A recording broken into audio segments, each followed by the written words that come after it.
Welcome back to the channel, everybody. Let's get after it. This is for all you heliosexuals out there. You have to explain this to me, and I'm going to make you work for it, okay? All right. If the sun's light travels 93 million miles through a vacuum of space, maintains and holds its heat because it doesn't come in contact with anything, right? Why the f would it make a difference if the Earth's tilted or not? Why would it matter? That's like, you're talking about 4,000 miles difference between that sunlight reaching here or reaching down here. And if it's maintaining its heat throughout the vacuum, it shouldn't matter if the Earth's tilted or not. That wouldn't make the seasons. This thing. This makes the seasons. The sun rotates in and out of the Tropic of Capricorn and the Tropic of Cancer, okay? And it's closer and further away. That's what makes the seasons. It shouldn't matter one little bit that the tilt of the Earth should change that sunlight's heat, because it's traveling through a vacuum, right? It's not coming in contact with anything. It shouldn't matter the distance. Obviously it doesn't if it travels 93 million miles. You know, stuff like this does make me question certain things, because that doesn't make a lot of sense to me. I'm sure that someone in the comment section can explain it in very simplistic third grade terms in a way that I'd be able to understand it. But it makes me wonder also, if the Van Allen radiation belt is so hot, why do we not absorb any of that heat from that? Because it's, 35,000 degrees Fahrenheit or something crazy like that. So why are we not getting any of that? Is our atmosphere protecting us from all of that heat as well? And how does the heat of the sun go through the Van Allen radiation belt to where we can feel the heat from that, but not the heat from the Van Allen radiation belt? There's a lot of questions there that doesn't make a lot of sense to me. This video is a huge warning about artificial intelligence and the mark of the beast, which is literally right around the corner. This is one of Elon's real-life robots that built power with artificial intelligence. Check out these phones for 2024. Artificial intelligence phones. I'm warning you, do not use it. I put together a video and a bunch of clips to let y'all understand, to let y'all see what's really happening. This mixing of iron and clay, this coming mark of the beast, this biohacking that we're about to see. And yes, this is real, and yes, they'll have life, and yes, OpenAI already warned, their council warned the CEO about artificial general intelligence, which they say is a threat to humanity. Now here's the mad scientist. Don't have any answer in the Bible what to do when humans are no longer useful to the economy and even eternal life, but here on earth with the help of technology, and not after death with the help of some supernatural being. What are humans for? As far as we know, for nothing. Repeat a lie often enough, people will think it's the truth, and the bigger the lie, the better. Because people won't even think that, oh, something so big can be a lie. Now, how exactly will the future masters of the planet look like? This will be decided by the people who own the data, because we've reached the point when we can hack not just computers, we can hack human beings and other organisms. Science is replacing evolution by natural selection with evolution by intelligent design. Not the intelligent design of some god above the clouds, but our intelligent design. Humans are now hackable animals. You know, the whole idea that humans have, you know, they have this soul or spirit and they have free will and nobody knows what's happening inside me. So whatever I choose, whether in the election or whether in the supermarket, this is my free will, that's over. Churches all over the world are telling people don't come to church. The Pope is doing all these ceremonies on Zoom or YouTube. And why do they do all this? Because the scientists recommended it. Even the religious leaders have trust in the scientists. We need some kind of global loyalty and global identity.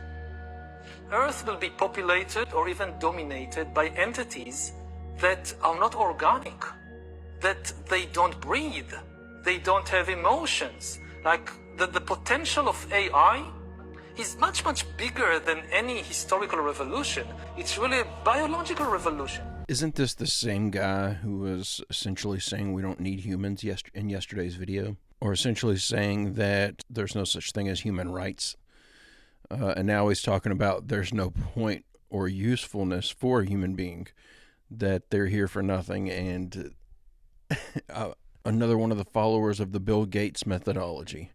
Let's take out as many human beings as possible so that they're easier to control. That mentality, I don't understand how someone can think as a human that we need less humans, especially when we're in the middle of a population decline. We're in 2023, right? We're only getting more advanced, right? So at some point, we're going to get the actual truth instead of the falsehood of all the lies created about our world, right? They found another advanced world? When? Run that video. Comment below. Do you know about this too?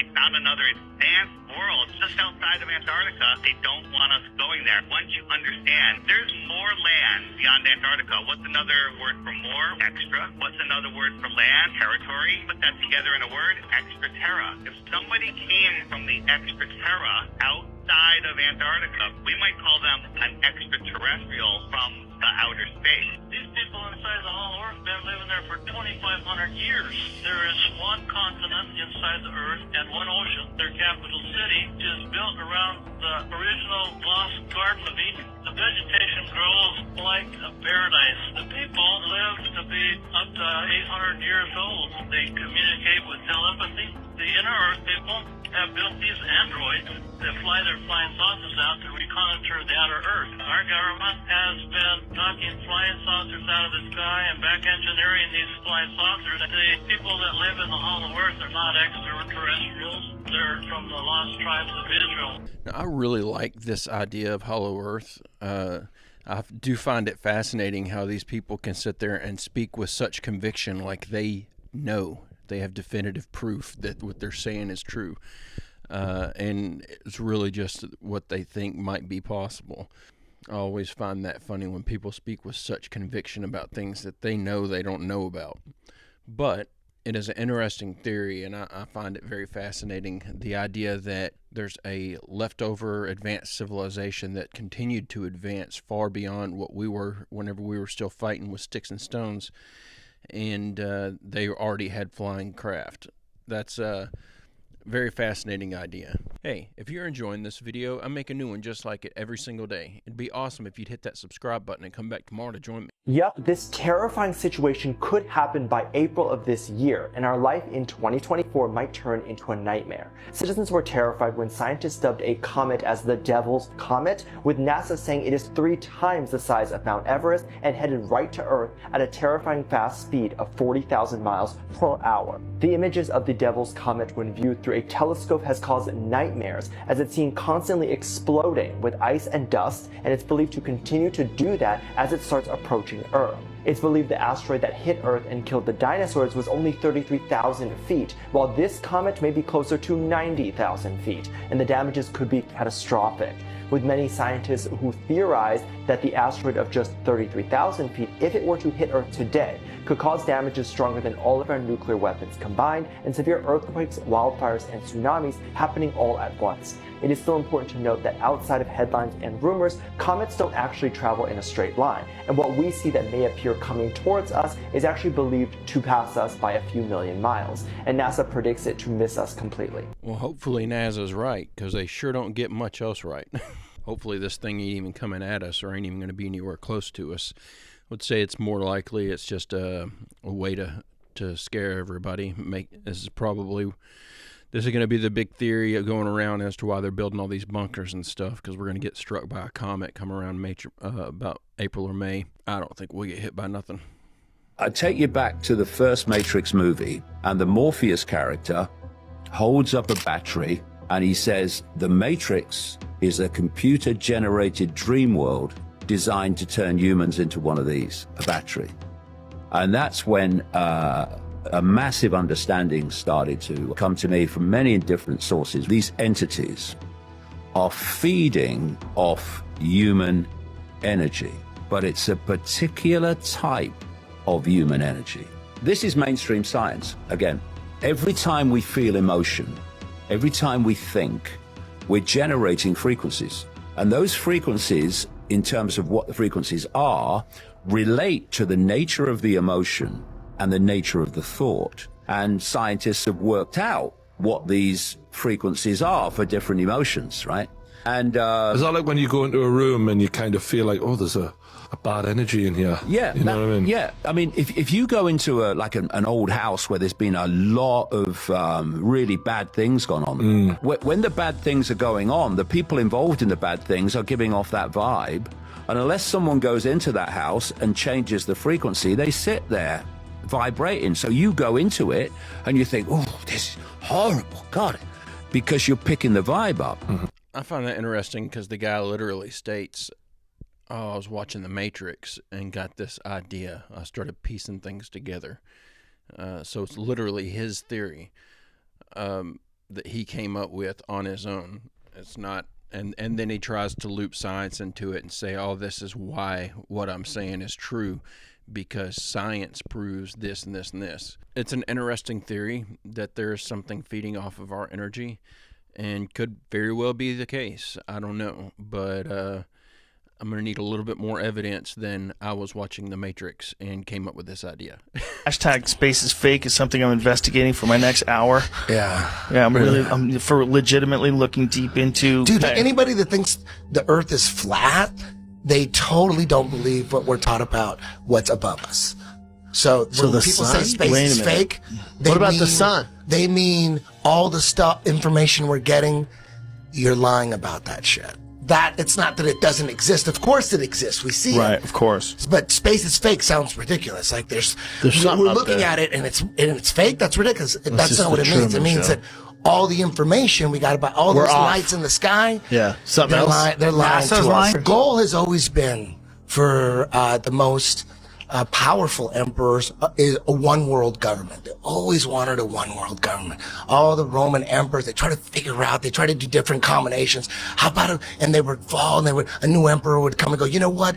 I'm gonna fucking rule World the world domination, in other words. I'm not gonna let my soldiers get married. That way we'll have a stronger army. They have different philosophies. Everyone believed different shit. But they all wanted a one world government. There's no way to have a fucking one world government. Nobody's into that shit. Right. Not even other rulers from small countries are like, one world government? That's gonna put me out of a job. Fuck your one world government. People that don't know shit about politics don't want a one world government. Sure. There's no way you're gonna sell the one world government. It's impossible.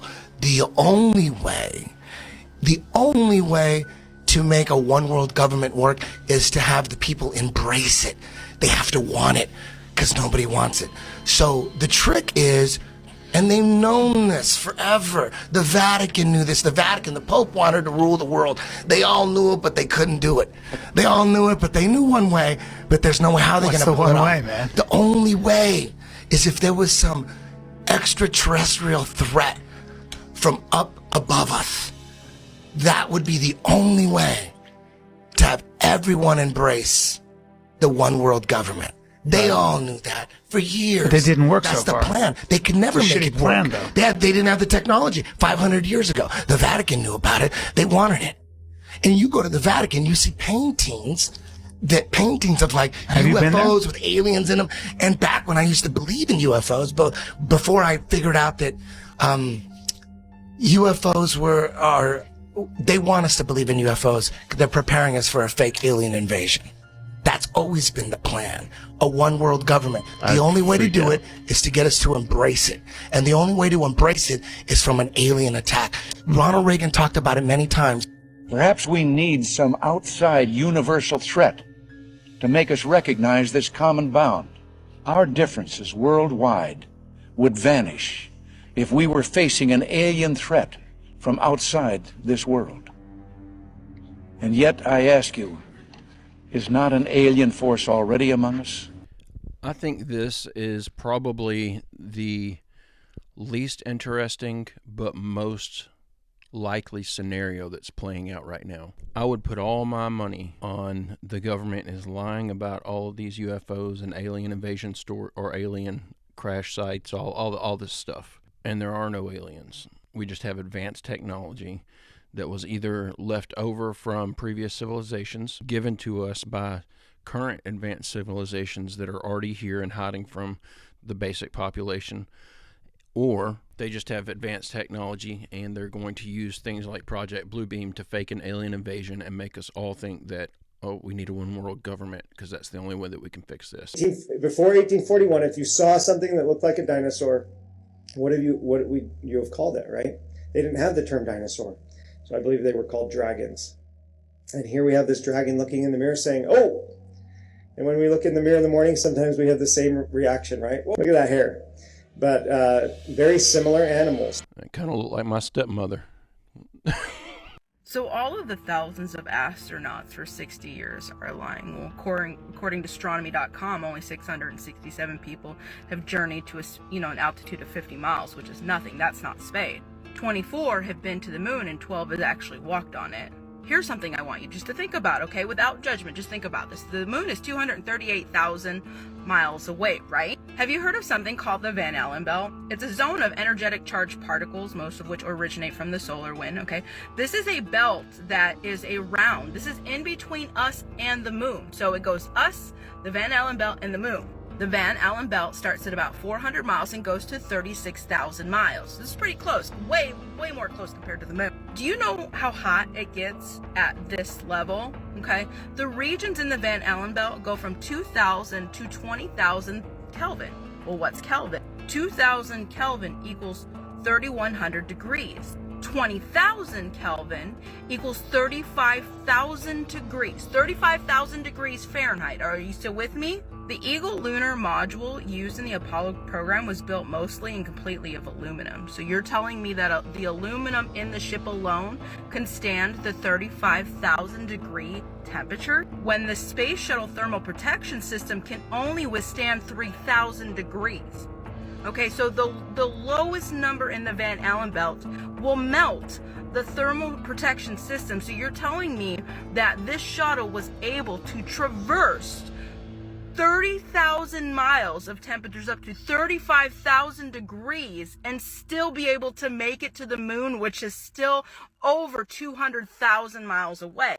The entry orbiter itself is made of reinforced carbon. Reinforced carbon melts at 3,600 degrees. Its boiling point is at 4,200 degrees, and the Van Allen belt reaches 35,000 degrees. So they would have to go through a radiation belt that would melt them, yet they had somehow a way to make it to the moon, and then were able to transmit a viable signal through this Van Allen belt that's 30,000 miles wide with temperatures up to 35,000 degrees. And you're telling me back in 1960 we could watch that television live without any interruption?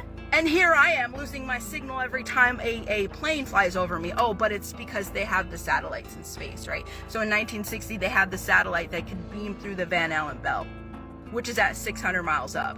Yet the moon, which is another 200 and something thousand miles away, the ship was able to make it through 35,000 degrees of temperature when its boiling point just for the carbon within it is only 4,200 degrees. You're telling me that these thousands of astronauts went and then lied. Actually, no, 24 went to the moon and only 12 walked on it. Do you know how easy it is to control 24 people? Especially when you have a lot of money to do it. Yeah. We totally went to the moon. Totally. Go ahead and think on what I said without any judgment in your mind, and you tell me how the ship of NASA's just survived a 35,000 degree Van Allen belt. There is no getting through Allen. None. There's no getting through it. No way. Not even the signal. We did not have the technology back then to get that signal through that Van Allen belt. Plain and simple. Go back to NASA and ask them to explain that one to you. How are we able to get anything into space? How could anything withstand this? How did we get lunar landers and the Mars rover and the James Webb Space Telescope and all of this stuff into outer space if it had to go through the Van Allen radiation belt? That doesn't make any sense to me at all. Wouldn't all that stuff just melt and burst into flames? You know, the James Webb Telescope has picked up on potential life outside of our solar system. Potential life? Potential life. So NASA announced potential signature of extraterrestrial life in the atmosphere of a planet that is 120 120 light years away. So the James Webb Telescope, they can pick up on molecules in space. There's a certain molecule, dimethyl sulfide. That molecule is only produced by living organisms on Earth. And they picked up this molecule from a planet that's 120 light years away. I mean, there could be just like animal life in other parts of space, right? Yeah. Like, I saw this one thing where they think that these giant sea-like creatures are living under the ice in these oceans on these planets. Dude, that'd be wild. That would be See, that's what barrier layer. Like we have our atmosphere that protects us. That layer of ice could be protecting something underneath. I like that theory that the planets that don't have an atmosphere but have like a thick layer of ice could have life living beneath them. That's a pretty interesting theory.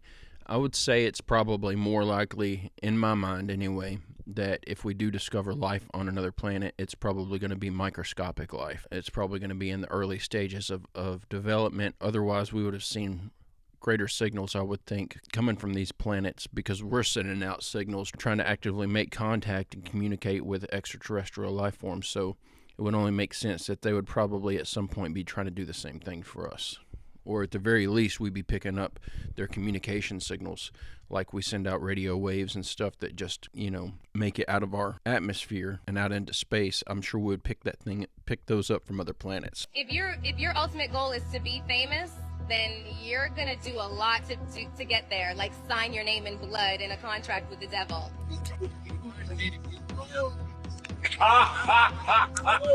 This industry is not what it seems to be. I bet you there's rappers in here right now that can rap way better than me. You can rap way better than me. You will never be where I'm at because this industry is rigged. You have to go see this person and sit down and talk to them. You have to go and do this. They're a puppet. Hollywood Records contract, and I'm signing it to have my first record ever and selling my soul to Hollywood Records.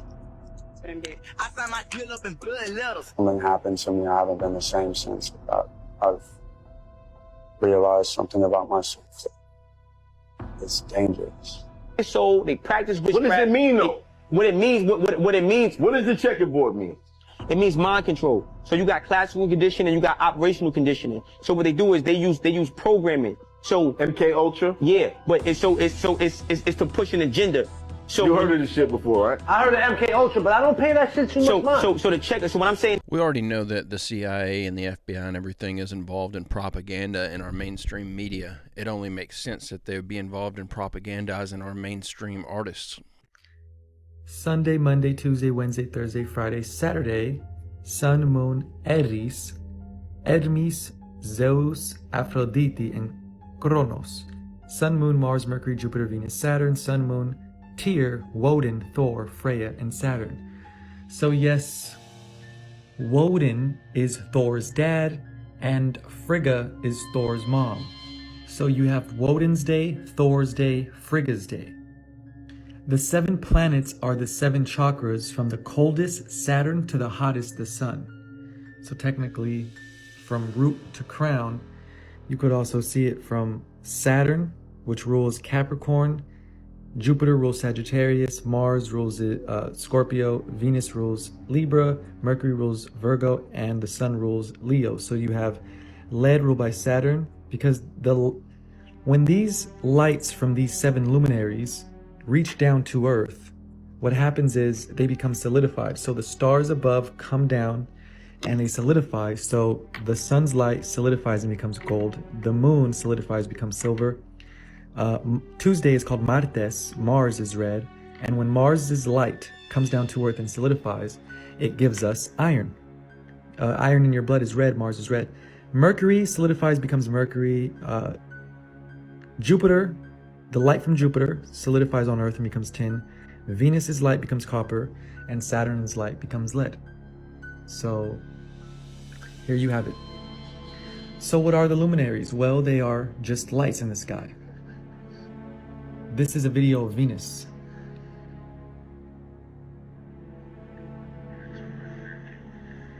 So people say this is water. This is a star in the medium of water, because look how it acts. That's water. Well, it's not actually water, because it goes from messing up and it fixes all of a sudden very quickly. Well, look at this. Let me move my mouse above this. As soon as you move the magnet away from the TV screen, it fixes back to normal. Wherever the magnet is, it distorts it. But if you were to move the magnet, see how it fixes as soon as you move the magnet away? The circle is deformed, and then it's back to normal. It's only deformed where the magnet is at. So it's not the watery heavens. It is a field out there, and magnetism means to move. So what you see up there, Ptolemy's geocentric system and Copernicus' heliocentric system. Well, see, Mercury and Venus are retrograding around the sun, which you're going to see here, just like that. So when you have your zodiac sign above your head, the stars themselves are moving. They're the 7 wandering stars, while the zodiac signs stay fixed. This is the first time I've heard someone talk about the zodiac stuff without sounding like they were going to start trying to give me a palm reading. I do feel like I'd have to watch this video about 30 more times to fully grasp the concept of what he's trying to convey. My basic understanding of what he's trying to say is that these stars are actually emitting light that are feeding our atmosphere with certain nutrients that then we can take advantage of. I may be completely misunderstanding what he's trying to say. And then it seems like he tries to use that towards the end to show proof of a flat earth. If that theory were true, that doesn't prove a flat earth. It would just prove that we're being lied to about what space is and what planets are. But again, I don't know. I would have to watch that video at least a couple dozen times more to be sure myself that I even understood what he's trying to say. But guys, that's the end of today's video. I hope you enjoyed the clips that I found for you, and I will be back tomorrow with another one. Hope to see you back here tomorrow. Have a great, safe, fantastic rest of your Tuesday, and I will see you tomorrow.